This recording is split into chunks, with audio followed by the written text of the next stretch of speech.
We're here every Wednesday at 7 p.m. because we want to grow you as a defender.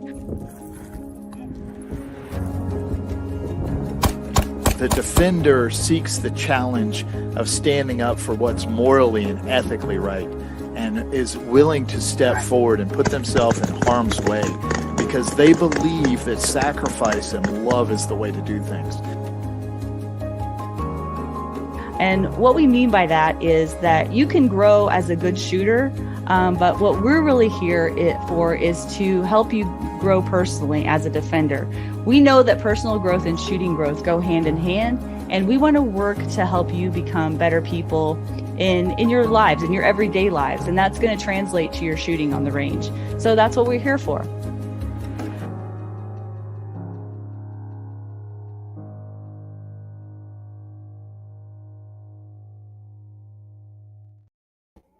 Good evening, everyone. Welcome to Defenders Live. I am your host, Laura Thorson, and tonight we're going to be talking to the one and only Brian Hill of the Complete Combatant. But before we bring him on, I want to thank you guys for attending tonight. If you're new, welcome. And if you're watching this as a replay, we're so glad you're here. Please let me know where you're watching from in the comments. I always love hearing from you, beautiful people. And as always, Adam Winch, the founder of Defender USA, is behind the scenes and helping me. And he may pop in from time to time. Maybe you'll see him, maybe you won't. We never know. That's just how we roll around here. And speaking of Adam Winch, I want to show a quick message from him about our friends and sponsors. Hi, ladies and gentlemen, Adam Winch with Defenders USA. I want to tell you about some of our friends and sponsors. I'm a brand ambassador with H&K Firearms. I carry a VP9 from H&K in Defensive Life. I use it on the range. I use it in training. This is my go-to gun. I highly recommend the VP9 from H&K. Next, Iron American. You can see this bottle here or the one that's hanging off my range bag in front of the camera. That's what I use for liquid chalk on the range. There's also a discount code through Defenders USA that you can get some, and I'd strongly encourage you to order some liquid chalk from Iron America. Next, my gun is carried in a Haven Defense Co. holster. You can find them at havendefenseco.com, Haven Defense Co. You can see their brown leather patch on the front of the bag. And then, of course, there's a Defenders USA patch. You can come to training and try to earn that patch, too, from Defenders USA.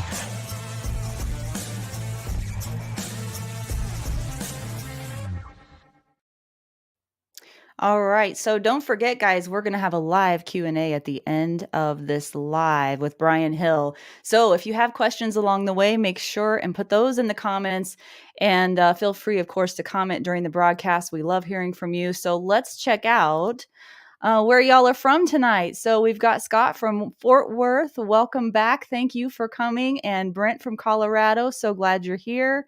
Chris from Queen Creek. Kara from Arizona. No, not Arizona, Arkansas. Still starts with an A. Anyway, Arkansas. Okay, Lynn from Quartzsite. Where is Quartzsite at? Heather is from Arizona. So glad you're back, Heather. We're so glad that you've got through your training and you're able to join us. That's wonderful. Scars from Ohio is here tonight. Big shout out to Scars. And let's see. Well, Adam is from Arizona. He's here. We know that. All right. Oh, and Scott says, don't forget to hit the thumbs up button for this video. Yeah, guys. Hey, if you get value out of this, please go to Defenders USA, Defenders Live on YouTube. Look us up on Facebook and share, subscribe, etc., etc. Jackie from San Antonio, thank you for coming tonight as well. And Lynn. Okay, so I do have a quick tidbit of the week. It's going to be short because I want to get to Brian Hill, and I know you guys do too. But I had a cool experience last weekend. I had to go to Oklahoma, of all places in the world. And I met someone in Oklahoma who was very inspiring to me. So I am going to call this tidbit of the week More Like Emmy. And you'll understand why here in a second. More like Emmy. So you never know where you will draw inspiration. Last weekend, I met an inspirational person, and I want to be more like her. Her name is Emmy, and I secretly hope that somehow she will see this broadcast someday. I met Emmy in a restaurant in Oklahoma, and she was my waitress. I've heard many people complain about the service industry lately, how the standards have been lowered and no one wants to work anymore. Well, in that world, Emmy is an anomaly.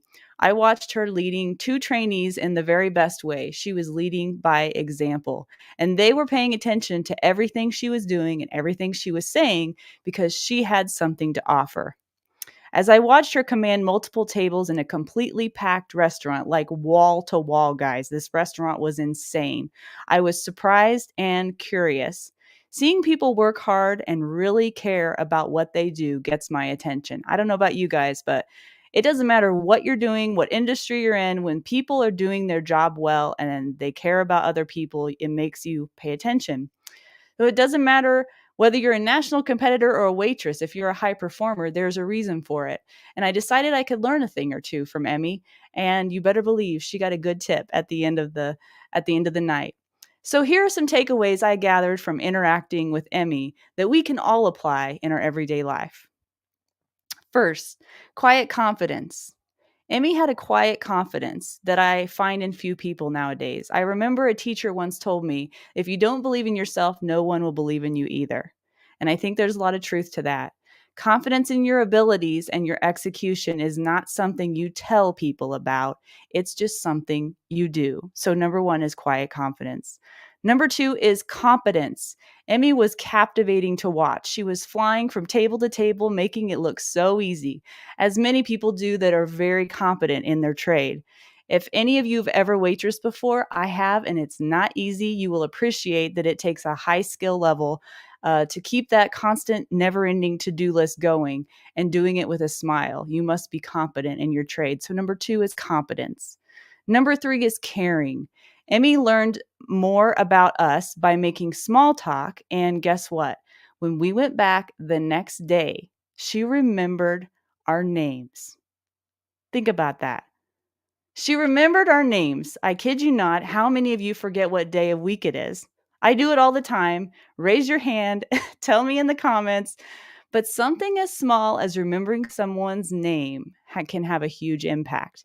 And this is one area I want to work on myself. The last thing I want to tell you about Emmy is that she had insane attentiveness. Emmy did something I've rarely seen any waitress do, at least not in recent times, and not like I go out to eat all the time, but she could anticipate our needs.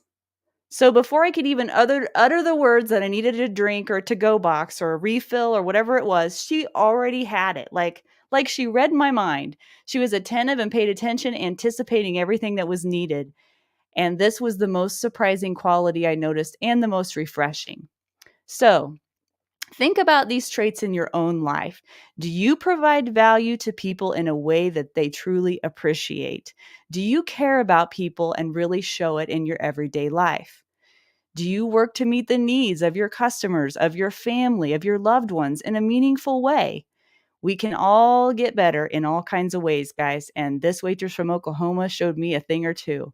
So think about one way that you can be more like Emmy and apply it to your everyday life. Not only will you help others, but you'll lay your head down at night knowing you put more good out into the world. And we could surely use more of that. All right, so I'm going to move on now. And I'm excited to introduce our special guest, Brian Hill from the Complete Combatant. If you want to see possibly the longest list of credentials ever, go to thecompletecombatant.com and click on Brian Hill's bio. It made this intro a little bit hard, so I didn't put all the credentials in there. If you want to see them all, there's a long list of good credentials on thecompletecombatant.com. And also, guys, go back to the August 31st episode. That was like, I think I started these in July of 22. And on August 31st of 22, Brian Hill agreed to come on. And we had a great interview. But there's a great intro there, not of me, but of him talking about his background and an experience. And it was a more in-depth story of how he got where he is now. It's a really inspiring story of strength through struggle. Strength through struggle, and it's how it's impacted him and how it's shaped him into the person he is today. So it's really powerful. I encourage you to go back and watch that. And so, without going knee deep in all the credentials, suffice it to say that Brian has an impressive martial arts and coaching background, and now is an accomplished firearms instructor as well. And he's a true student of his craft. He inspires his students to excel through his unique teaching style, his methodical approach, and brings to this conversation decades of valuable teaching experience. So, again, go to his website for all the specifics, but let's welcome back our good friend, Brian Hill. Hey, Brian. Hey guys, thanks for having me again. It's awesome to be Yes, here. sir. Yeah, welcome to the show. I'm so glad that you decided to come back. So I guess that's a good sign. You know I I'd didn't do scare you anything for you. away. Oh, come Anything. on. Come on. It's Don't make true. me blush live on air.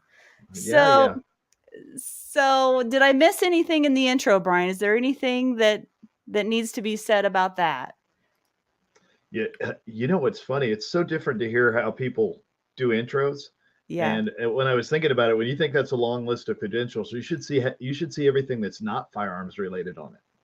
Oh, there's a ton of stuff not firearms Yeah. related. And Yeah, but I mean nothing I could even that's just the stuff I decided because I decided to be a student and never stop. right. So anything I want to go take a waitressing course from anyone. Hey, 100% I you should would. try it, Brian. Truly, you Yeah. should. Yeah, it Yeah, would be horrible, but we I can would learn give it a good try. from everybody. That's what I love about life. Like, we can Mhm. learn stuff everywhere we go. And great people are everywhere if we just take the time to pay attention, I think. All right.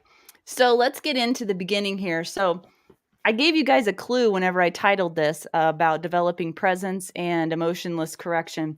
And if any of you have taken any of Brian Hill's classes, especially deliberate coaching, you've heard about emotionless correction, which we're going to go into. But the first thing I want to talk about here is, have you guys shout out in the comments if you've purchased this book yet? It's called The Inner Game of Tennis.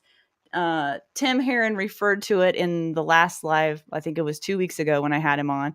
I think there's been about 3 or 4 people that have brought this book to my attention, including Active Self-Protection as one of the suggested readings for that instructor cohort.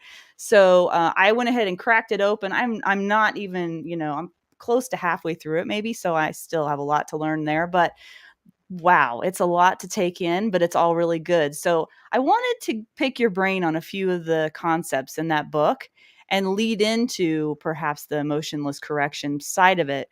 But in the beginning of the book, they talk a lot about presence and how one can become more present in their shooting and in their training. And I noticed that there's an overlap between those concepts and what you teach as well. So I thought it might be interesting to go over that. But the two concepts I wanted to specifically talk about are quieting yourself, quieting your mind, I assume is what they're talking about, quieting your mind and trusting yourself. Those two concepts. And so do you believe that those two concepts are key to mastering high performance on any level? And why do you think, or do you think that people struggle with those so much? Absolutely. This was the first coaching book that I ever read that I can remember as a martial artist. And it taught me, number one, to trust myself. So we'll address that. Uh, Trust is the intuitive mechanism of the brain. It recognizes patterns, it is predictive by nature, and it's very fast. And it can do things we simply can't do through logic. And the problem that I find with most people trying to perform level at a high level is they're trying to do it as a checklist. I do this, and then I quiet my mind and then I shoot. But the real problem is this: you can't quiet your mind because you're not one individual up there. You're a multiplicity.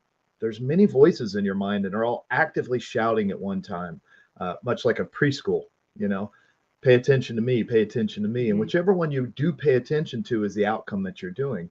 So the trust part of this is to learn how to program yourself effectively. And that requires experimentation. If we learn the proper process of programming and then we let go and simply trust ourselves, that allows us to perform at a much higher level than we've ever done before. It also lets us excel into failure, which I know is a weird way to say it, but if you're not pressing failure, you're really, and I don't mean that in a bad way, but you've got to see what too much and too little always looks like.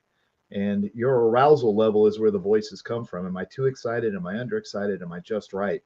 And we have some really good data that the brain struggles mightily before a task.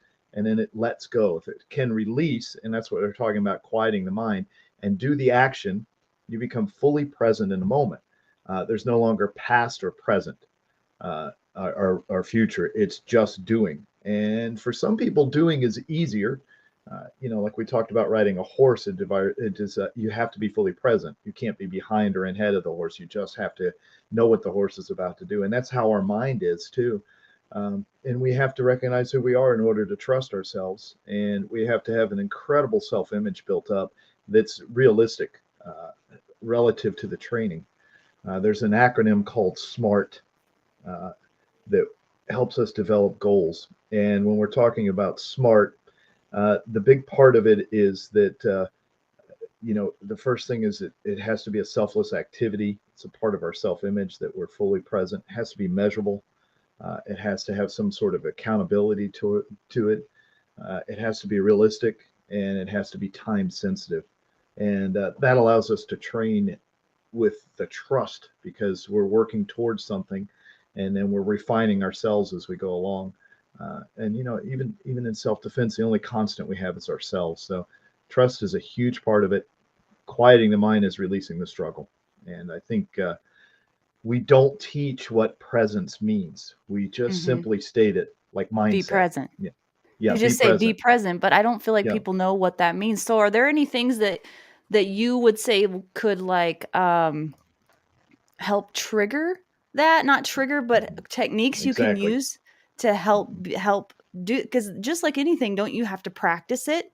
Hmm. And so how can you start to practice that? Yeah, if we go back to SMART, if it's going to be specific, it's going to be measurable, attainable, realistic, and time sensitive or timely. We have to have, they're called flow triggers. And maybe flow is not the right word anymore. It's a new science. And we're not really sure what's going on, but we know this actually works for people. And the way to get flow triggers is to set yourself up before you train, to be in the right Uh, posture. And that means number one is to have a clear goal. What am I doing and why am I doing it? That's the one thing I find incredibly lacking. I asked somebody why they're doing something, like, well, I saw so and so do it, and we're all doing it. And I was yeah. like, yeah, but why are you doing it? And what do you expect to do? If your brain doesn't know what it's working on, brains are answering machines. We ask them questions, and then we relax and they answer it. We've all Hmm. done that.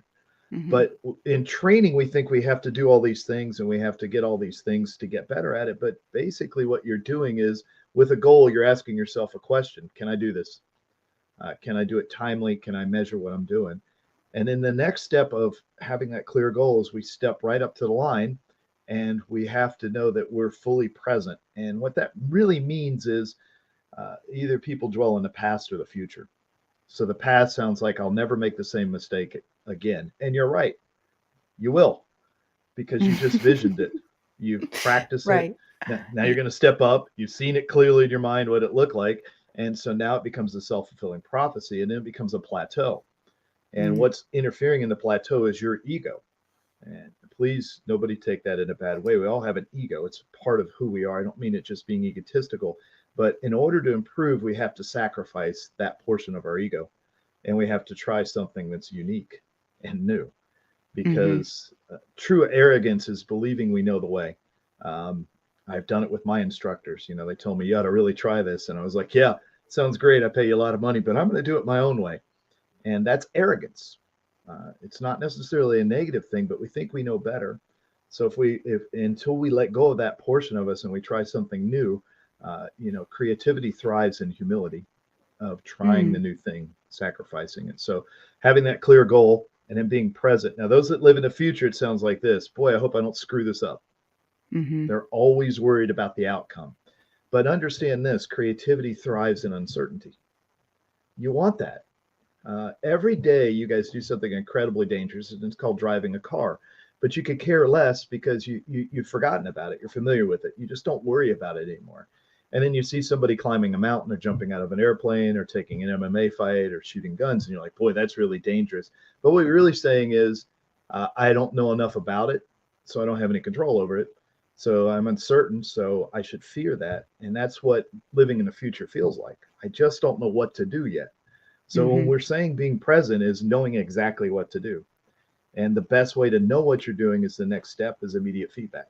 It's got to feed you. Whatever you're doing, you have to be seeing it in real time. And the problem for most people is they live in the past or the future in the feedback loop. It either happens so far and so late it doesn't affect them, or they never really measure themselves, like they're afraid of timers.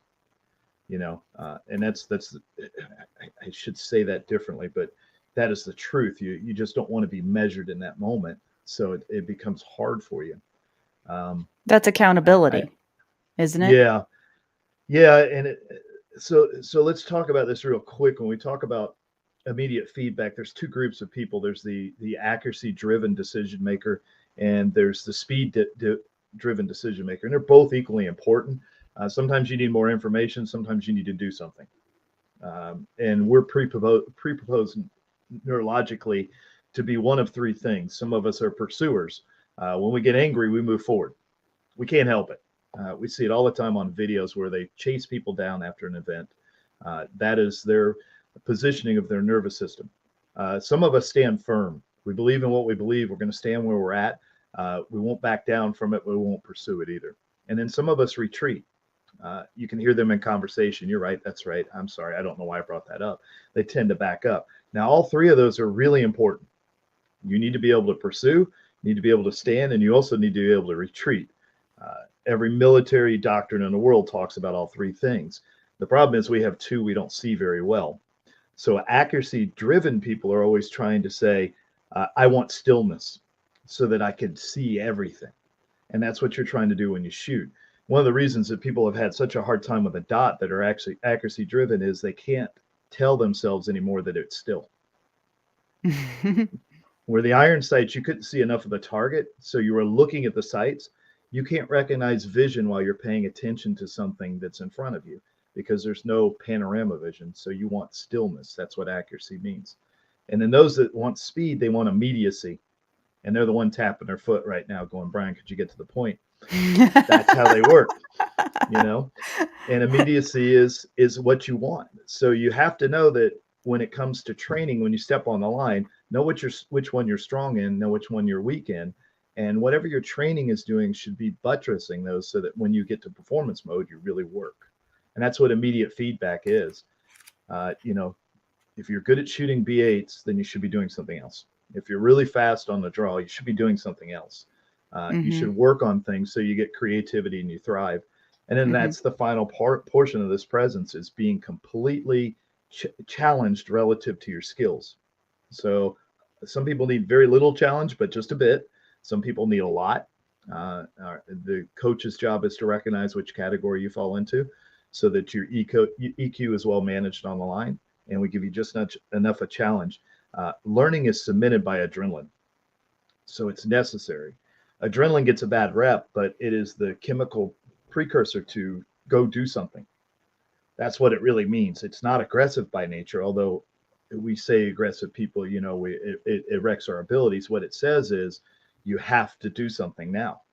That's why Mhm. we stick it in people's hearts when they stop. It tells the heart you must beat.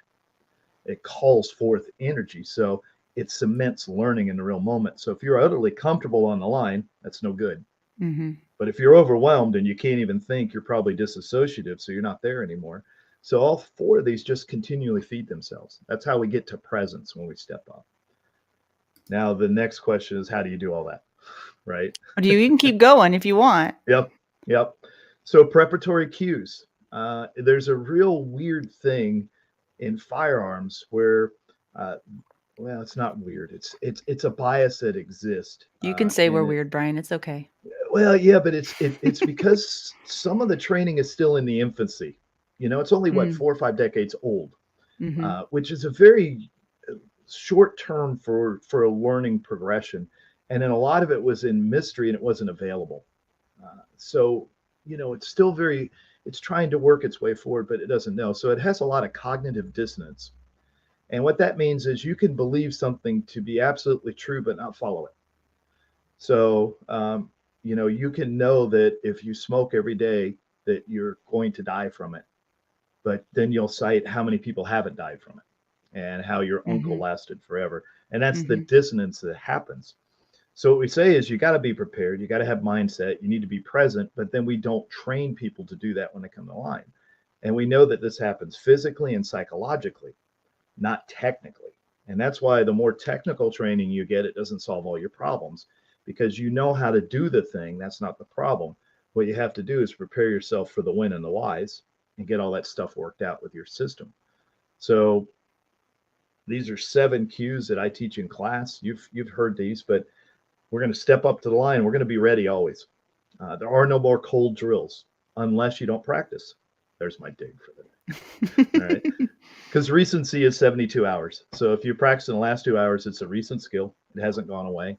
It takes about 3 weeks to get, 5 to 10% atrophy. It takes 3 months, you'll drop down to 80% base level.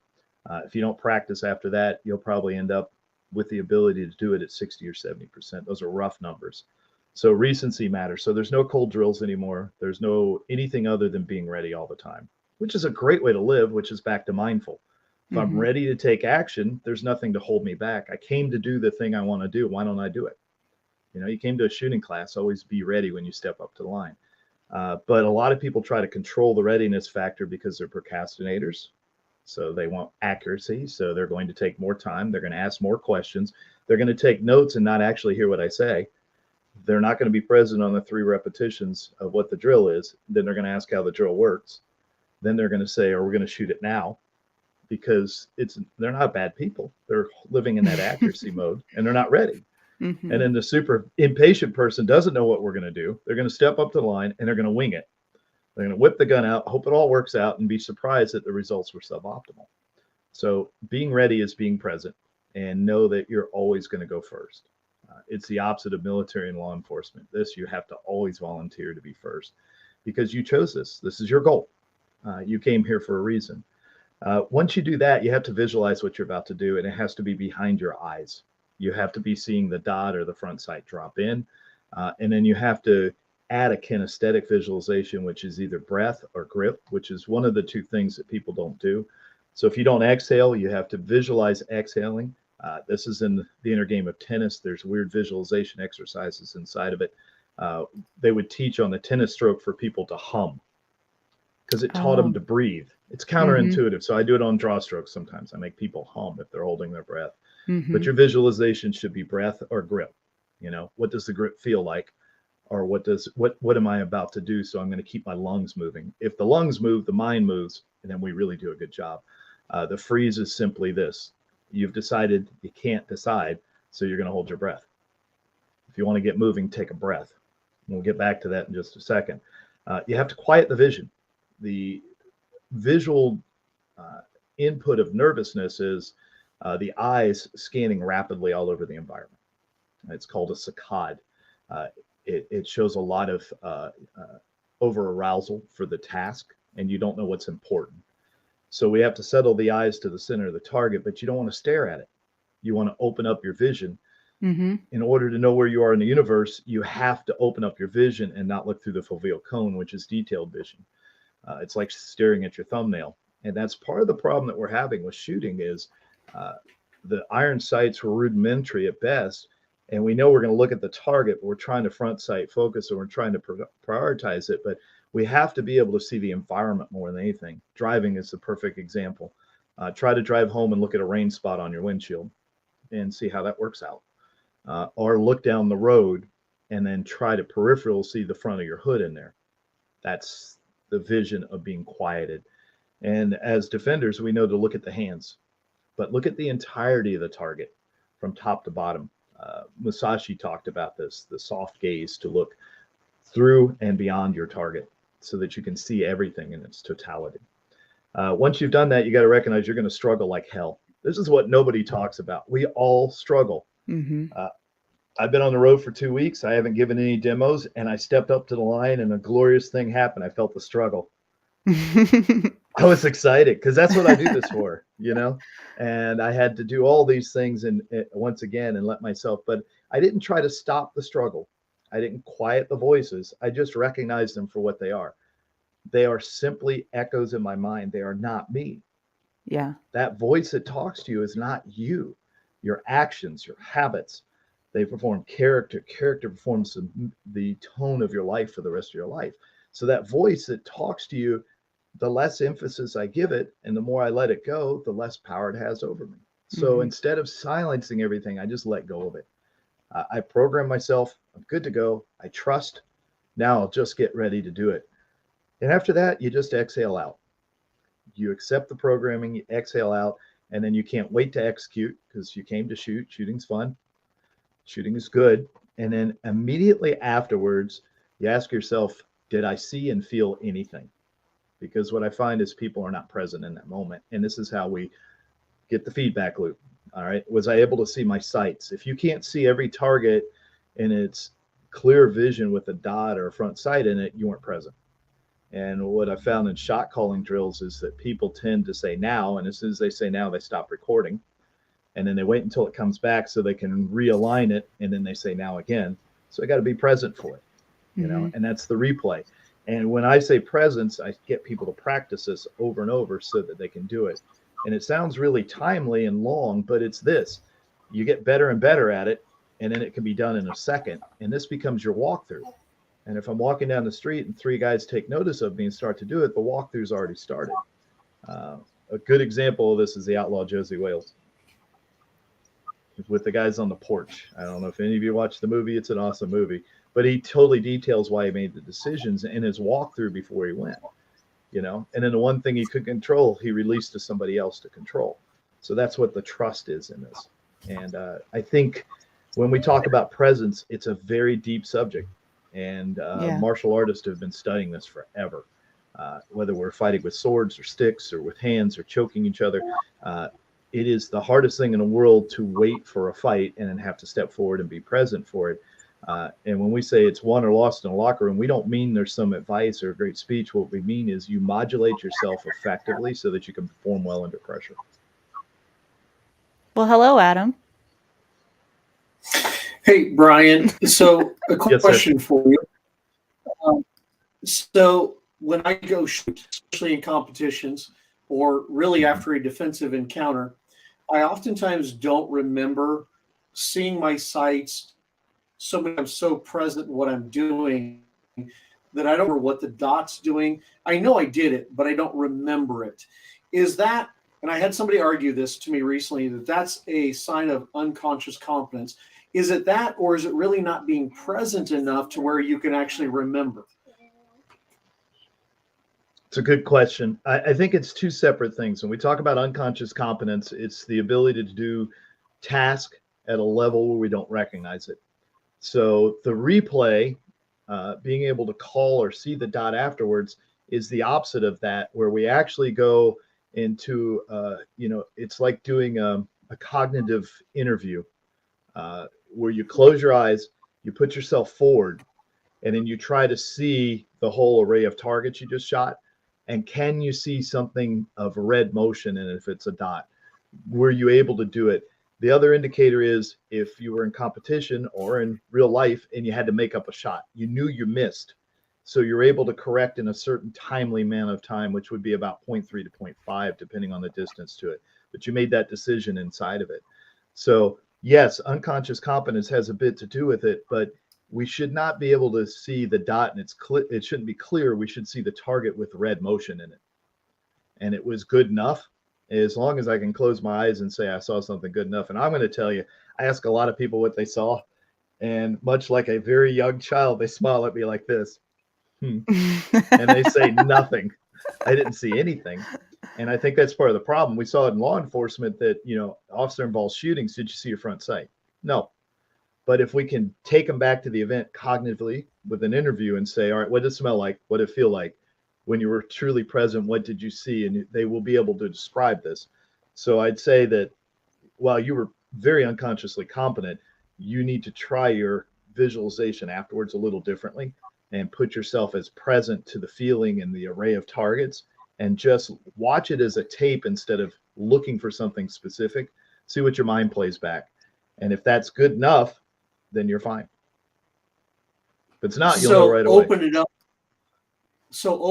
to the vast majority of senses instead of just the visual plane, maybe to the olfactory to everything else, and then that replays it correctly. Okay, uh, that's been a real curiosity to me, and that's a fantastic answer. Thank you for that. You're welcome. Well, it's a different part of the brain that can replay these things. That's where PTSD comes from, is that we store a traumatic event and then we replay it in real time constantly. So there's no power over it. It constantly crushes us. But that cycle is also available for improvement, that we can replay this. But shooting is primarily vision, which is the primary sense, but the support sense is feel. And most of us don't feel anything while we're shooting, except for speed shooters. They feel it all. They don't see anything, you know. And then the idea of smell and sound allows us to be more present in it, you know. Taste doesn't really work, but sometimes I can taste the horrible gunpowders that are being dug out of bunkers to shoot on ranges right now, you know. So it puts me present, and it allows that part of the brain that's much better at recording this to play it. Cool. Well, thank you. I totally expected this to be awesome sauce, and it is. Okay, I have a couple more things here. Okay, so in the book, if anybody has this book, on page 36, there is 3/4 of the way down, it talks about letting it happen and not making it happen. And then it says, it is not trying hard. So, can you talk about this concept of people who are trying harder? Because I see this on the line all the time. And they just think if they try harder, that they'll do better. And that's not the case, right? That's right. So this is an interesting way to look at it. It comes from self-image, something we don't talk about. You have to know who you are. You can't be guessing at it. And everybody who's taken my class has heard me do this little spiel, but it's not for them. It's always for me. And I use an acronym which is ACED, and I say I'm accurate, consistent, efficient, and disciplined. I understand the context of the situation, allowing me to perform at my current level of skill earned through practice, which means nobody can talk anything to me ever in my life and change me. And it's very interesting. The number one predictor of skill has always been confidence. So there's an old book. It's written in 1966, and it was a rifle book, Lauterbach and somebody else that I can't remember. But they said the number one predictor of outcome was the confidence they had in their firing, whether they felt confident or not. Mm-hmm. So that's what we're trying to encourage in self-image, is true self-confidence. I have a Not fake diatribe against, confidence. yeah, Yeah. yeah. It's even worse when you tell me you're not any good at stuff. Yeah. We've all heard that speech in my class. If you come in and you hide who you are, you started a relationship with a lie. If I ask you, Mm-hmm. you're a good shooter, and you say, I guess so, or I'm not, and then I see that you are, I already know I have a problem. And you have a self-image problem. So, if I step forward in class and somebody said, are you a good shooter? The answer would just be yes. They didn't ask me if I'm the greatest shooter in the world. They asked me if I'm good. Mm-hmm. So the self-image can reply to that. The self-image has to have a sacrifice of ego to overcome the plateau. So you have to let go of what you believe to be effective and do something efficient or less than your self-image or ego believes to be necessary. So that's Whoa, the whoa, answer whoa. to your Say that question. again, Brian. Say Yeah, that I again. know. I know. So let's go through this. You have to sacrifice ego to overcome plateaus. There's no other way around it. That's why you get angry before you make progress. You have, Oh. and I look forward to people getting upset Yeah, I because I got know mad that they're one time giving and up. you were happy about it, and I couldn't Yes, figure out why. because I'm Okay. a psycho. But that's when you're going to change. You're Yeah, tired of what? The same old status quo. It's no right. longer enough for you. So you're either going to change your shape or you're going to quit. Those are the only two choices you've left to yourself. That's why you're angry. All right. And knowing you're not going to quit. So you got a little angry, and I'm very happy because now the ego is on the chopping table. And we're going to try to let go of what we know or believe to be effective. And that's the biggest stumbling block in learning. And mostly it comes from movies. Mm. Almost everybody is being affected, and then it is platitudes. silly sayings that we have that have a kernel of truth, but are not contextually relative all the time. And we believe those to be important. And as long as the group is constantly saying these things, it can keep all of us at mediocrity. Ooh, there's one of Whoa. my nastyisms. Yep. So if you let go of what you think to be effective and do something efficient or less than yourself or your ego believes to be necessary, that's where you grow.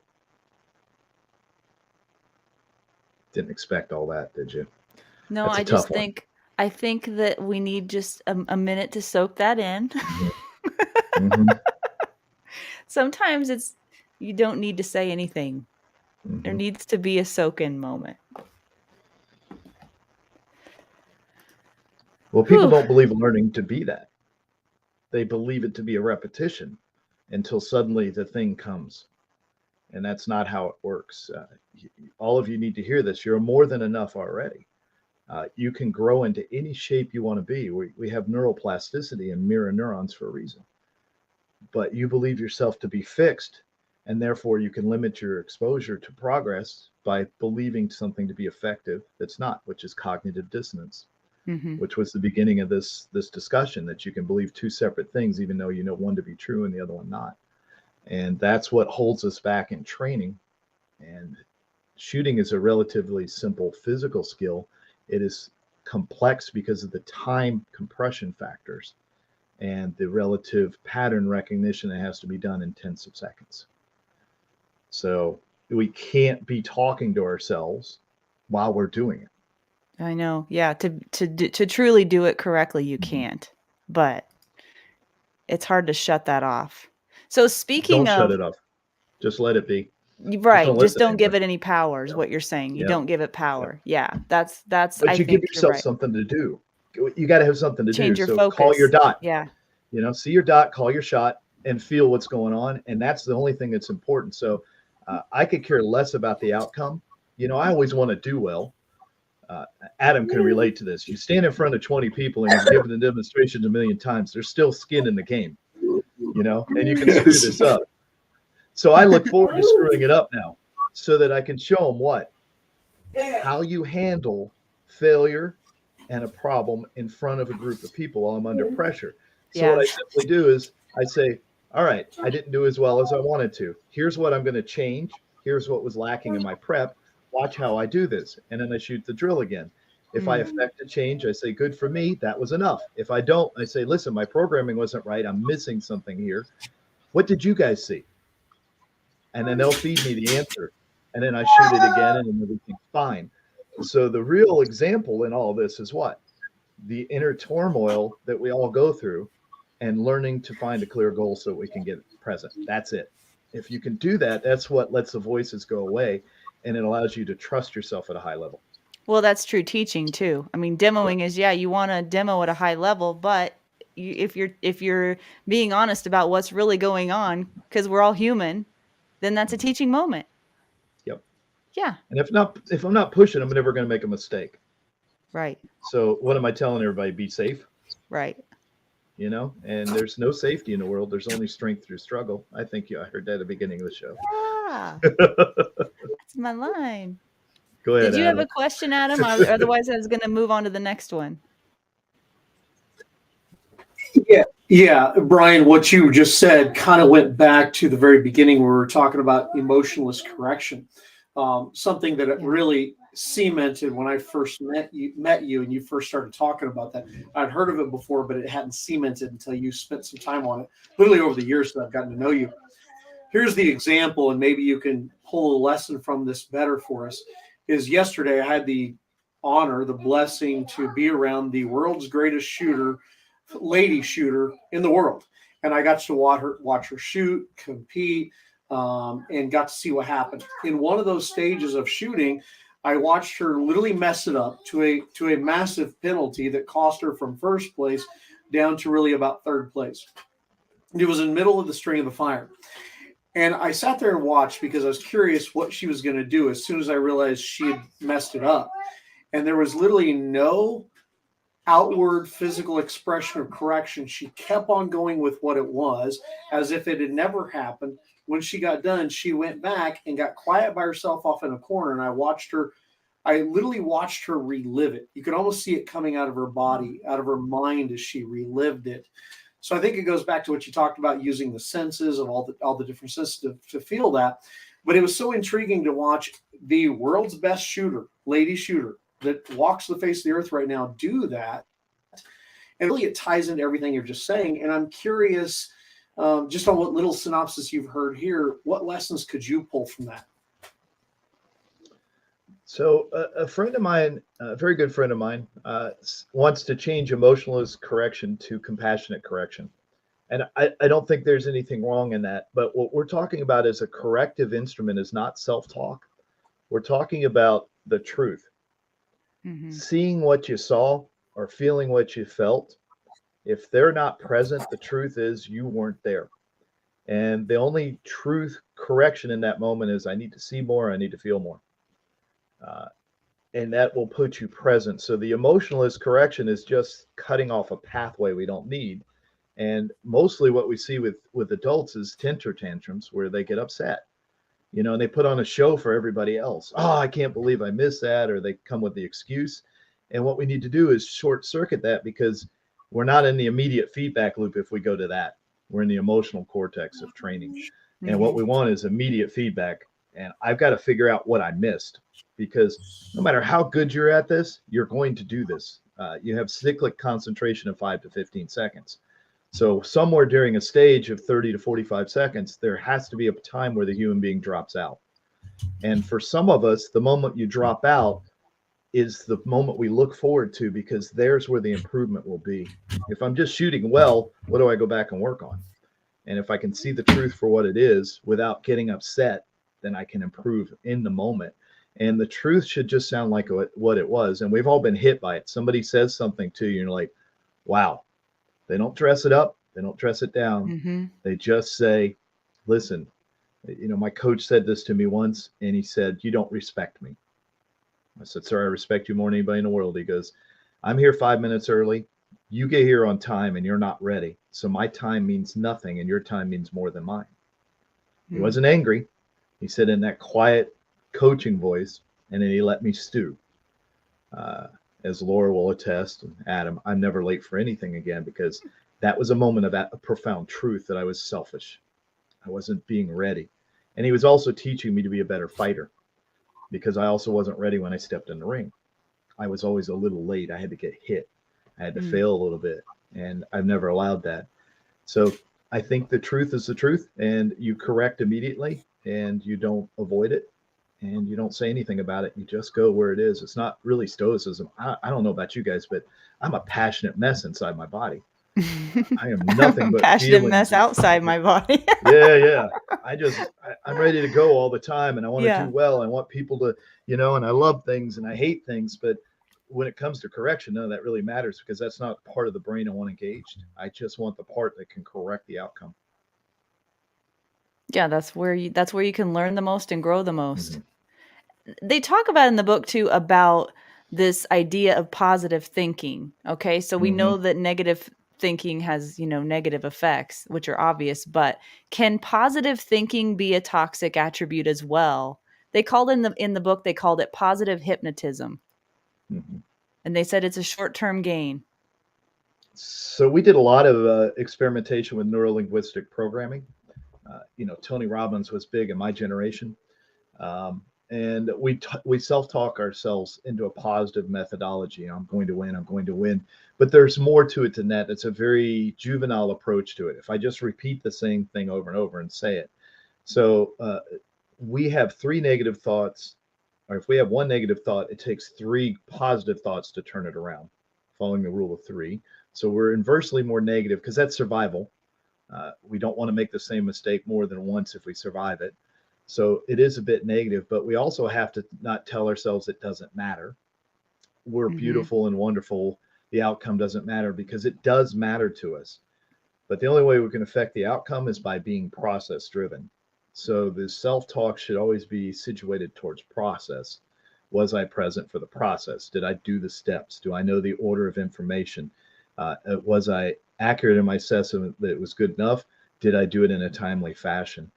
As long as the self-talk is positive in nature by that, it would be great. The other thing is try not to give yourself negative comments.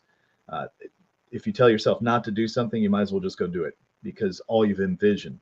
So instead of the negative is, all right, I'm not going to go fast this time, what you're going to say is, I think I can let go a little bit more of the tension so I can be efficient.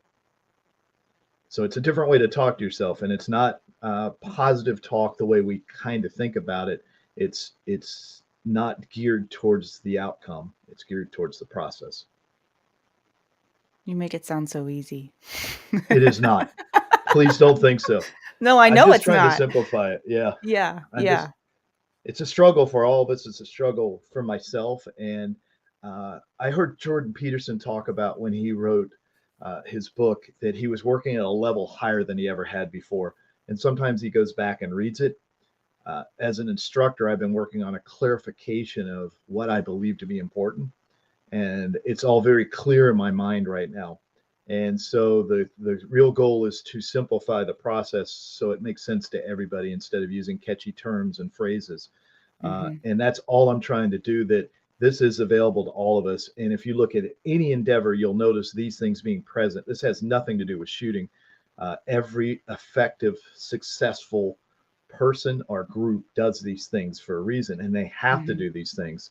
Mhm. And you will learn it through trial and error. So here's what I've come to believe that my role as an instructor is. It is to alleviate unnecessary suffering. I'm not saying you're not going to suffer because facing yourself is hard, but I'm not going to make it harder than it should be by Mhm. allowing you to whip yourself, flog yourself, talk negatively, create Mhm. unrealistic goals, to do things without a time limit, to not measure yourself. I'm Mhm. going to make you suffer appropriately for what it is without adding to it. And you're going to do the same thing because, as you pointed out, we don't want to avoid the struggle. Struggle is where strength lives. And that's what changes us. So that's why when people get geared up and they get passionate about it, I know they want to improve. What worries me is the person who doesn't care. Ah, Mhm. well, because I know they're hiding in that moment. Mhm. And you'll see those guys do really well in practice and then fail in a performance mode, Mhm. because that's a practice mode. So that's the difference between positive talk. I think you should be inherently compassionate to yourself. But let's be honest, what really is compassion? It's telling you the truth. Sympathy is telling you what you want to hear. Mhm. Compassion is the utter truth. And sometimes the truth is brutal, Yeah. you know? Hey, just I'm a not nearly reminder, as, guys. go ahead. Sorry. I just want to remind you guys we are getting to the top of the hour here, so we are going to be doing Q&A here pretty quickly. So I just wanted to prime you up and let you know that so you can be thinking of questions you want to ask Brian. If you have any, drop those in the comments and we'll be getting to those shortly. Okay, so I have one more question here before we go into Q&A, unless you've got something, Brian, that you definitely wanted to talk about. Well, I have more than one question, but uh, okay, I always have so many, and then I can never get to all of them. So this came up twice today in different places in my life, and so this is why I feel like this needs to be talked about. And what I have in my notes is, where is your focus? And my question is, how important do you think focus is to performance? But can you also give us an example of how you have changed someone's focus in real time to immediately affect their performance? All right. So we have to define what focus is. Is it visual focus? Peripheral vision's out here, panorama's right here, detailed focus is here. What's most important? What are we focusing upon? Uh, Psychologically, what would allow us to make timely decisions when we have a good enough solution? Physiologically, how do we handle the stress that's being dumped in our system? Well, breath would do it. Our focuses are of three: technical skill, psychological, and physiological. So that's where the focus problem comes in. What we have to clearly identify is where are we failing? That's where our focus has to be. Do I not understand the technical skills at this time, which is sometimes the real answer. I don't have enough grip, or I don't understand postural stability, or I'm not seeing the sights and trigger the way I should see and feel them. But then sometimes it's a psychological problem. Why do I continue to do the wrong thing even though I know I should do the other thing? So how do we mediate that? Well, we have to refine good enough. That's what psychological decisions are. Is this good enough for me to get through? So it's called the Ben Max theory. You have to minimize the potential bad outcomes and maximize your potential good outcomes. That's what it is, always is. And then physiologically, if you're not under stress, you're a psychopath. Something's broken inside of you. You don't perform very well, and you have no spike. So it means you're going to have impulse control actions. That's the other problem with that. Sounds really good until you know that if anybody can spike you, then you're going to do something erratic. So Hmm. those three things have to be present for a focus. And then we have to figure out, where am I failing? Is it technically? Is it in my thought process, or is it in how I'm managing what's going on with these incredibly abundant chemicals in my body? For most people, they are such visitors to their body. It's the third one. So a great way I do this, and you've seen me and do this, I'll raise or lower my tone according to the person, and I'll change the input. What did you see? What did you feel? And it looks like magic because the brain is set up to do this. I Hmm. don't need to answer questions. I have to ask you the right questions so you can supply the answer, therefore making you interdependent upon the world, not codependent or dependent, but interdependent, so that you can take this information in. I've written you a small paragraph to end this show about how to put all this together, because the You problem did? is yeah, it's important, Oh, right? Can't preach all yes. this stuff and follow it. I love that. Thank you for doing that. Well, this is hard, Yeah. and the better you are physically, the more you'll trap yourself with tension you don't need, or emotions you don't need. And the better you are mentally, the smarter and more creative you are, the more you'll make up stuff that you don't need to do. It's a trap in itself. And then the more technically you're related you are, the more likely you are to make a checklist that doesn't work Hmm. because there's too many steps involved. It doesn't follow the rule of three. And then that's what I see in the suffering of training and focus is, we focus on drills, we focus on events, we focus on external badges that tell us we did a good job. But ultimately, you have to look in the mirror every day and say, that was good enough. That's where the focus is. I've done a good enough job. I have a clear goal. I have passion, purpose. I'm seeking mastery. I'm curious. Uh, there's a rule of three in athletics that's very interesting. A third of your training should be utterly disheartening. Oh, I've You heard should this be before. yeah, you Yeah. should be miserable. And then a Hmm. third of it should be right on par, what you're good at. And a third of it should be really joyous. It should be awesome and exceptional. If a coach sees that you're balancing these three well, there's no inputs needed. But mostly, where do we live? In the sea of misery. We Right. just we can't do it. So look at your training, look at your focus, and if it doesn't reward you, which is autotelic behavior, why would you keep doing it? You're going to Hmm. quit. You're going to burn out. No matter how conscientious you are, you'll eventually say, I can't do this anymore. It's just not worth it. And you won't say it loudly. You'll just notice one day you stopped, or you're not here anymore Hmm. to do it. And Hmm. that's the big burnout problem with people that listen to shows like this, is they're going to try harder, and Right. therefore they're going to hasten the end instead of actually enjoying the journey Hmm. and getting the rewards that they're passing by as quick as they can, trying to get to the goal. I think I worked that right back around at the beginning. You did. That was awesome. Is there anything else before we get into Q&A? We have 3 questions so far. Hopefully, Adam, I didn't miss any of them. Will you go through those one more time, Adam, and just make sure I didn't miss any? Are there any, well, we'll do this after the Q&A. Was there anything else you wanted to say before we go into that, Brian? Yeah, let's finish. This is pretty short. I Okay. just want everybody to kind of listen to this. Automaticity is to be avoided in decisions, but encouraged in techniques and tactics. If we visually frame or narrow triggers of flow, they help prevent fight or flight during our performance. Discombobulation is often mistaken for stress, where we don't know the order of events. Welcome stress is the gate of struggle to open the flow. Mm, Chunk elements into certainty, organize groups of movement for control. The smaller goals are put together in chunks for a good dopamine response, which is the way your brain rewards you. The brain is an answering machine. Ask the right performance questions. Focus is about controlling spontaneity, top down control. Clear goals create forward motion, which calms you down. A correct action plan silences the critic. Creativity is spontaneity with a purpose. Creativity emerges as you perform. Freeze is a pause in the fight of forward movement. Life is a maze, not a marathon. So a step sideways is still a step forward.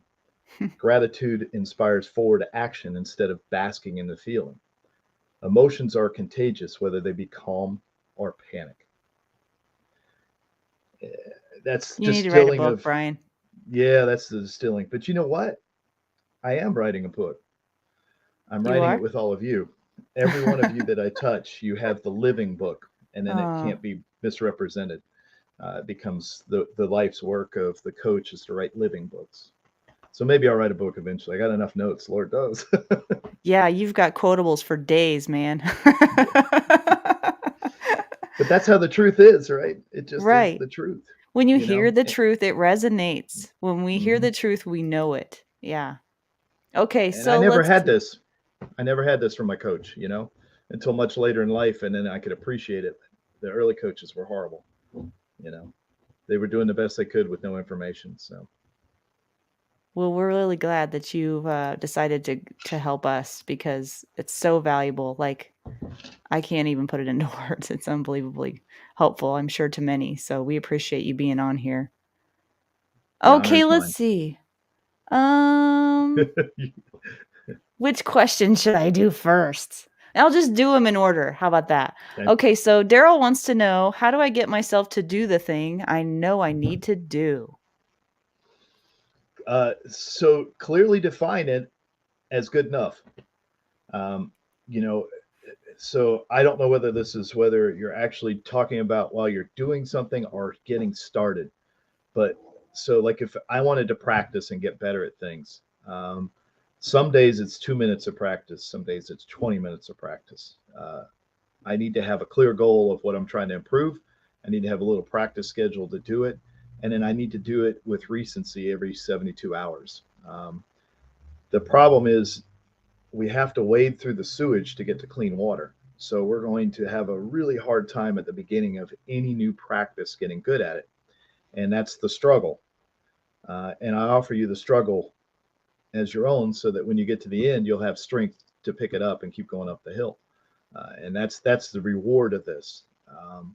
If you procrastinate and you don't do what you're supposed to, you'll have a life of regrets. We always regret the struggles we avoid when we Mm, don't step up and do what we need to do.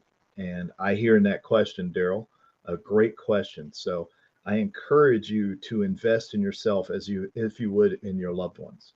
Because I know you love somebody in your life and there's nothing you wouldn't do for them. So why won't you do the same for yourself? Because they're counting on you. And once you make that statement, I'll do anything for you, you got to start taking care of yourself. Do what's necessary to be good enough. If you want to be a world championship shooter, you'll have to give up everything. But what does Daryl look like when he's good enough? That's what we clearly have to find. So find a way to motivate yourself into just good enough, no more, no less.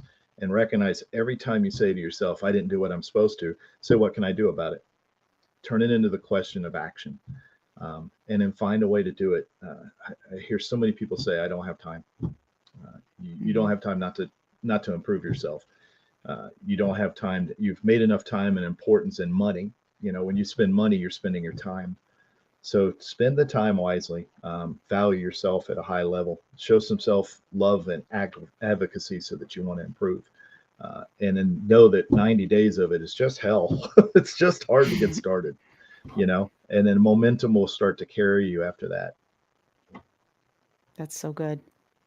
Chris wants to know, regarding gaining confidence, you make your positive phrase to tell yourself, you tell yourself that often. How long before you actually believe it? Hey, Chris. So here's the hard part, right? You can tell yourself everything you want to do, but it has to be confirmed by action. The telling means nothing unless the action's there to back it up. So um, I'll say this live and embarrass Adam at the same time. But there's very few people in the world. One of the people I trust absolutely is Adam Winch, not because of what he says, because I've watched him. and his words meet his actions. So I know there's a good person inside of that.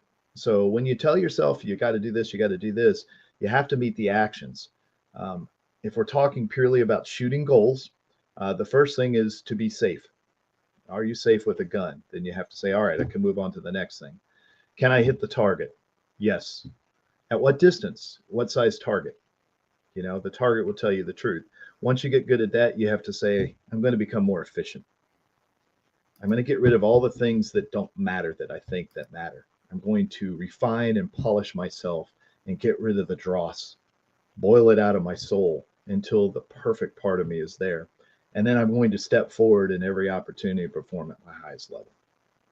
And that's how we get to these things. We don't tell ourselves, we take the action that actually takes the words and say these mean things. Without action, the words mean nothing. We teach this in law all the time. We need words and actions. You need the same thing for performance. You must have the actions to validate it. And the problem is you may be doing the actions, but the goals aren't clear, or you're not feeding back the immediate feedback soon enough. So it interferes with that. And you tell yourself, I'll do it, I'll be good at it. But that's not how it works. You must be filled with self-doubt to train. And you should relish the self-doubt, because we doubt that we're good enough yet, and we never will be. And that's how we pursue a life of mastery. I will never be good enough at this, but if I get lucky, I get another day, another year, another decade, maybe 2 decades. At the outside of this, 4 decades. If there's some medical breakthroughs, that's it. The clock is running. And Brian Hill is just starting to hit his true form of something valuable and something good. And I will not let anything stop me from my chosen path now that I know what my purpose is and I know how to be present for it. And I will help other people stop suffering. So don't tell yourself, be the thing you want to be. Take action. You're welcome. Thank you. Ooh, I got goosebumps. Ooh, me too. I know. Yeah, that wasn't me. That was the universe talking through me, I think. Oh boy. I don't know who this is, but they're on Facebook and they wanted to know. They said today at dinner, Brian and I talked about how our brains hang on to negative versus the positive. I heard him mention that again here. Brian, how do we program our brains to release the negative? You simply can't. We're negative by nature. It's a survival mechanism. So we don't release the negative. We just see it for what it is. If you walk into a room and a jacket's hanging over a chair and you think it's somebody, you turn the lights on and you go, oh, it's just a jacket. That's what negative thoughts are. I'm no good. I'm incapable of doing this. Everybody's better than I am. I'll tell you the one negative thought that haunts me every morning when I wake up. It's the first thing my anxiety-driven brain spews out. Nobody cares. That's what I hear. But you know what I say now? Nobody cares, but I do. So I start with me. I change the action. And that's how we change negative into more positive. My brain is full of negative things all the time. But that's not who I am.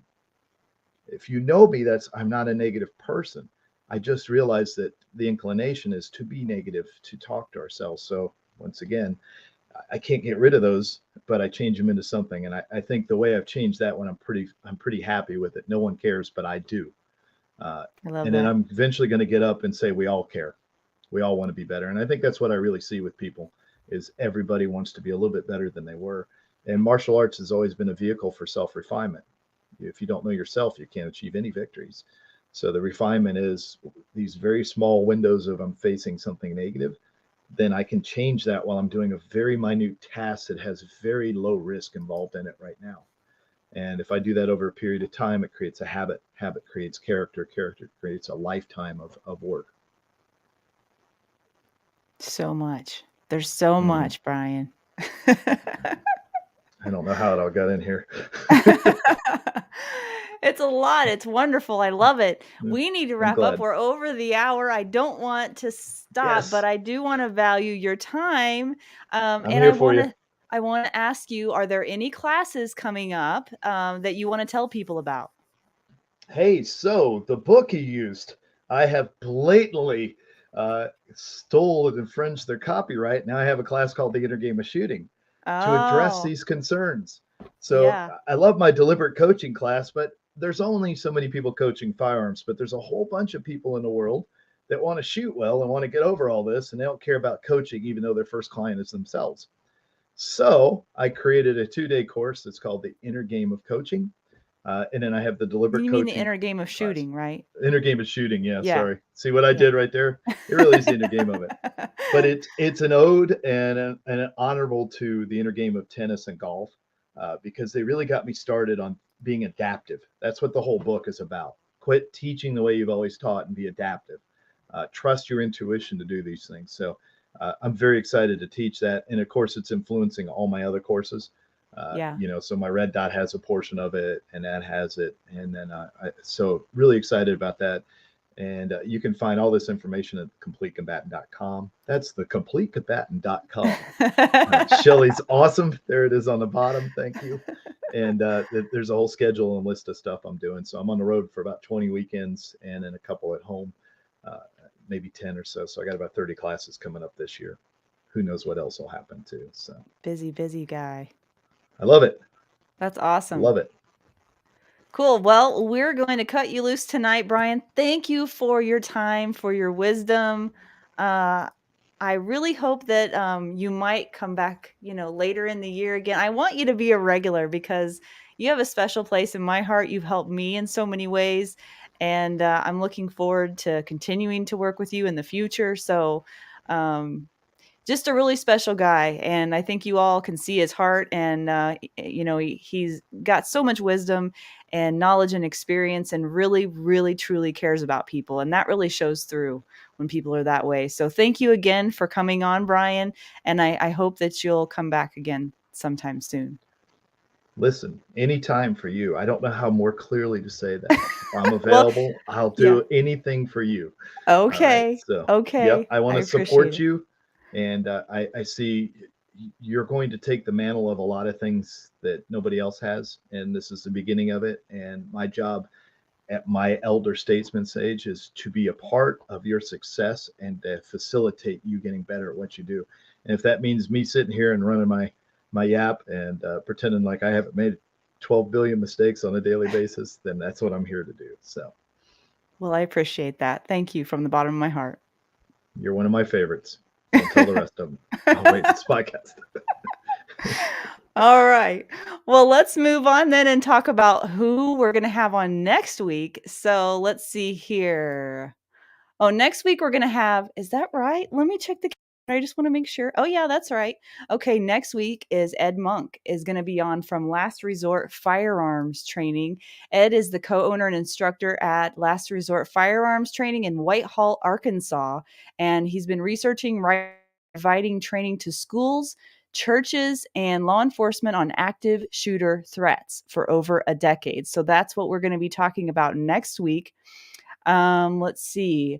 With experience as a police officer, school teacher, firearms trainer, and Army officer, Ed has a diverse background of expertise and experience to draw from, and we're looking forward to having him on next week. So, guys, the lineup just keeps piling up. We've got so many great people that have volunteered to come on to this live, and I just can't tell you how grateful I am for that. And again, if you find value in what we're doing here, please join the Defenders Live Facebook group or go to the YouTube channels for Defenders USA and Defenders Live. Subscribe, like, do all that cool stuff.